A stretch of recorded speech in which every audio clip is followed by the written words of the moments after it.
Now, last night, the warning from the UK's National Security Advisor was that the world's most populous country, China, could, by sheer force of a breakdown in communications, end up in a devastating war with the West.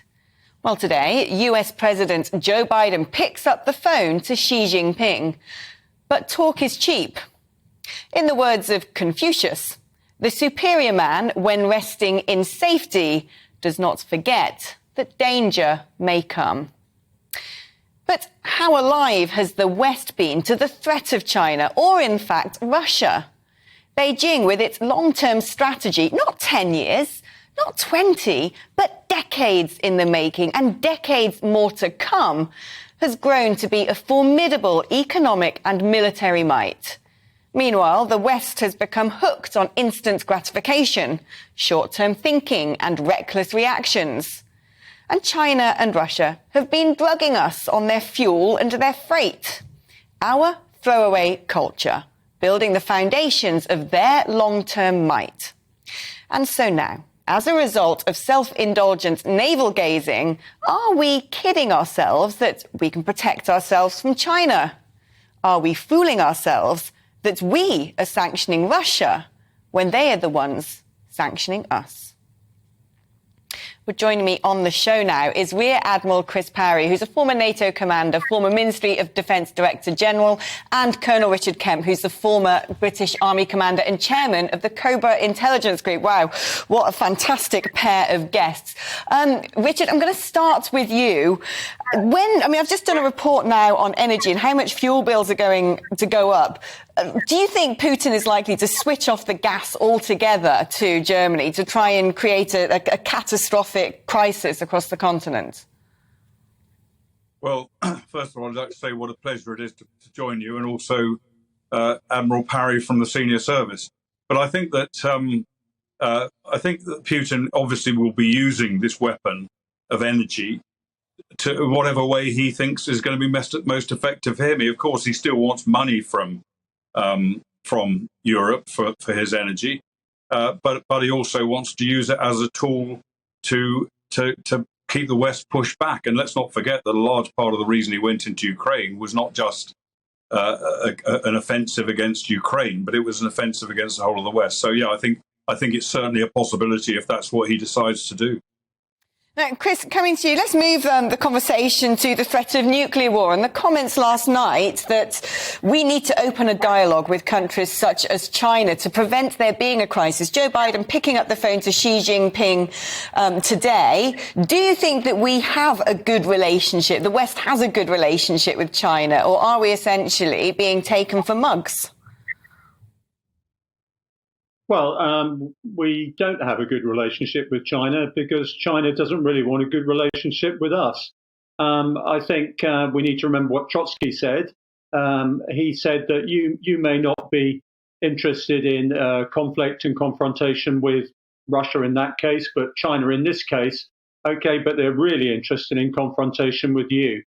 And what we're seeing, and I'm sure Richard agrees with me on this, is we're breaking down into a two-block world now. We've got the autocracies of Iran, Russia and China basically geopolitically agreeing with each other. They're trying to dominate the continent of Eurasia and the waters around it. And they're being opposed very loosely and very lazily by the free world. And my instinct is that we go back again to Teddy Roosevelt's dictum, and that is you can speak softly to these people, but you've got to remember they are autocrats. They're not interested in our interests or our values, and we have to carry a big stick at the same time as we're talking. I mean, Richard, talking about this sort of new world order that's emerging, the shift in the axis of power geopolitically, can we stand up to them, or have we essentially priced ourselves out of being able to combat autocracy and authoritarianism?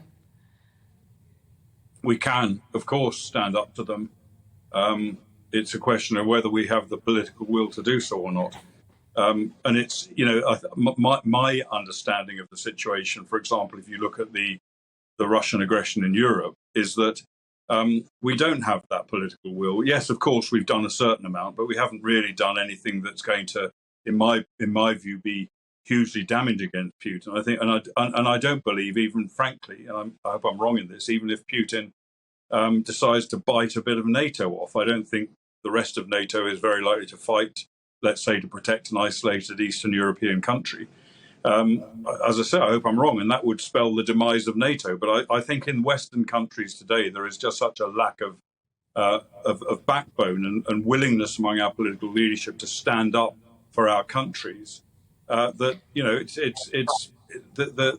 will is not there. And I think the same applies to China. And we've seen our own country, for example, desperately wanting to use China's Huawei network to develop our 5G communications network, a hugely dangerous thing to do, and also to build nuclear power stations, help build nuclear power stations, again, hugely damaging. And I think it's a combination of naivety, a desire perhaps for economic advantage above everything else, and a lack of backbone among Western countries, particularly in Europe.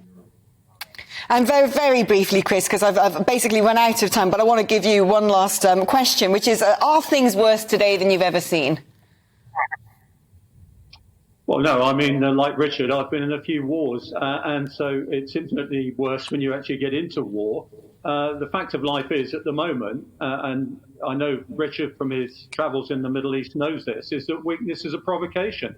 And we've heard the chief of the Russian General Staff this week saying we are going to recreate the Soviet Union and then we'll have peace. Well, that is a sure sign of aggression. And we need to have the political will, as Richard says, to stand up to these people. And we need to harness the resources of our free countries to maintain our freedoms. Richard Kemp, Chris Power, it's been an honour having you both on the programme and at the same time. Fantastic insights.